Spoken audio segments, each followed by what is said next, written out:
warahmatullahi wabarakatuh. Perkenalkan, nama saya Lutfi Ratulasana. Saya dari kelas 3A, jurusan Akuntansi Prodi D4 Akuntansi Manajerial, Politeknik Negeri Samarinda. Dalam video kali ini saya akan review kembali bab 1 dalam pelajaran pengauditan. Berikut penjelasan dari saya.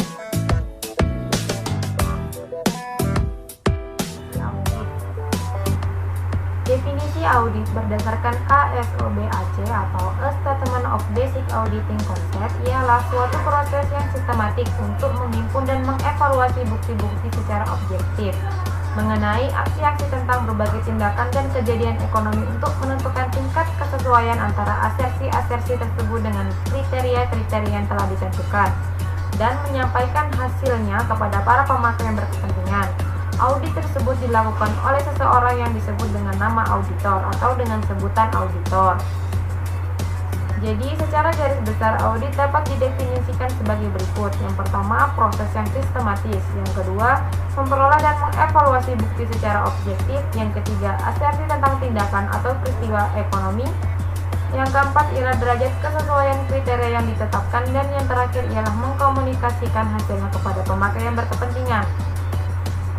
Selanjutnya ialah sejarah perkembangan audit.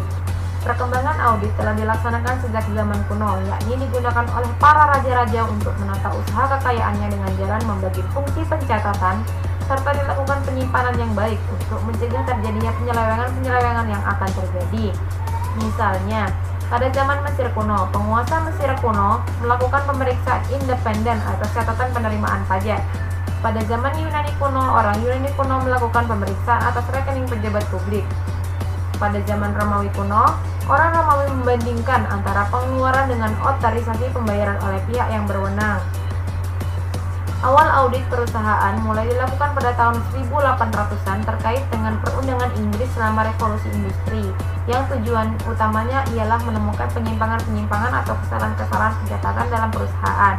Dan perkembangan penting terhadap praktik audit terjadi pada tahun 1940-an, di mana terdapat 3 perubahan penting diantaranya. Yang pertama, melakukan pergeseran dari verifikasi rinci menjadi verifikasi sampel sebagai dasar memberikan pendapat laporan keuangan. Yang kedua, melakukan evaluasi terhadap pihak internal perusahaan. Dan yang terakhir ialah mengurangi penekanan atas deteksi kecurangan sebagai tujuan audit. Struktur organisasi. Struktur organisasi berbeda antara perusahaan yang satu dengan perusahaan yang lainnya. Struktur organisasi harus menunjukkan garis wewenang dan tanggung jawab yang jelas agar dapat memenuhi tujuan dalam organisasi tersebut. Dan hal ini juga dilakukan untuk memperkecil terjadinya penyimpangan.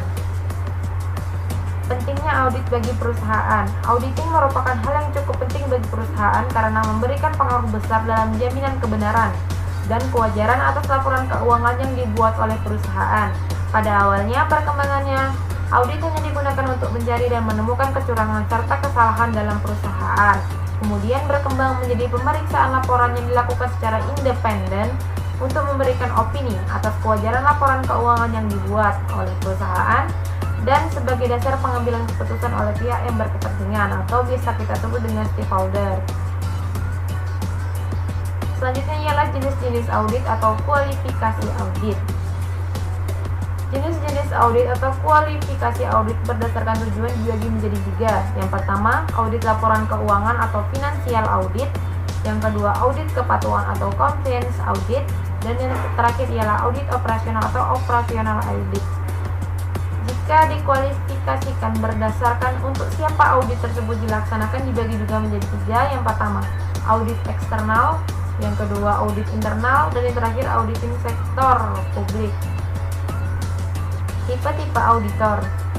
Yang pertama ialah auditor independen. Ialah biasanya karyawan atau anggota dari IKAP. Yang kedua, auditor internal. Biasanya karyawan-karyawan atau orang yang bekerja pada perusahaan. Yang ketiga ialah auditor pemerintahan atau seseorang yang bekerja pada Badan Pemeriksaan Keuangan atau BPK atau juga bisa BPKP serta Bawasda. Jika teman-teman berkenan ingin menjadi seorang akuntan publik, inilah persyaratan-persyaratan yang harus teman-teman lengkapi. Yang pertama ialah kita harus berdomisili di Indonesia. Yang kedua, memiliki register akuntan publik atau AK. Yang ketiga, menjadi anggota IAI. Yang keempat, lulus ujian sertifikasi akuntan publik. Yang kelima, berpengalaman kerja minimal 3 tahun atau setara dengan 3.000 jam. Yang keenam, menjadi ketua audit minimal 1 tahun. Dan yang terakhir ialah wajib memiliki KAP atau bekerja pada koperasi jasa audit.